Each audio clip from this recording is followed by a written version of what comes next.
Good morning.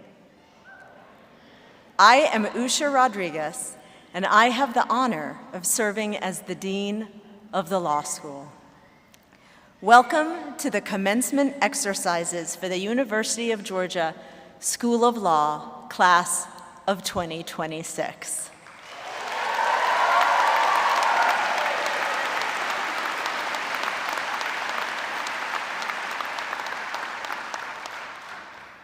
May I please ask that you ensure that your cell phones are turned off or placed on silent.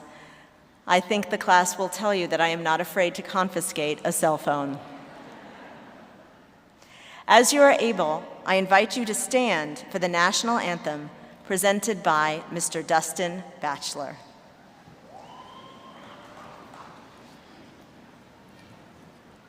Oh, say, can you see by the dawn's early light what so proudly we hailed at the twilight's last gleaming, whose broad stripes and bright stars through the perilous fight o'er the ramparts we watched were so gallantly streaming, and the rocket's red glare, the bombs bursting in air, gave proof through the night that our flag was still there.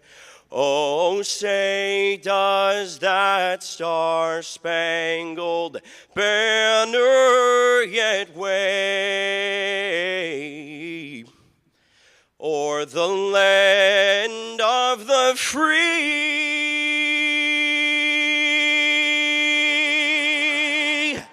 and the home of the brave?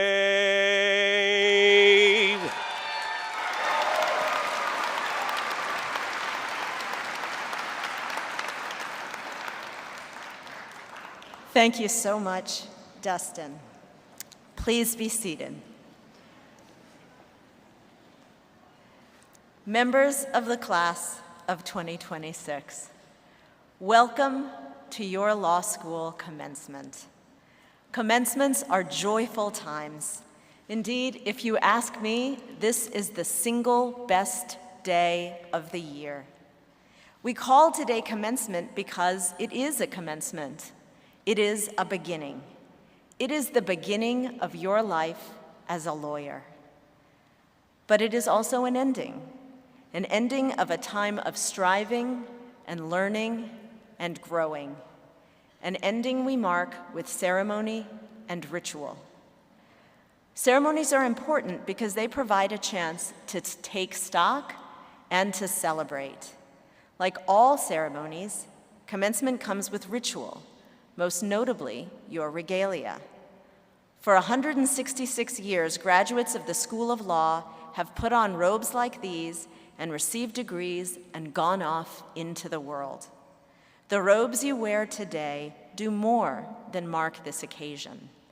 The robes you wear today bind you to the past and to the future of Georgia law.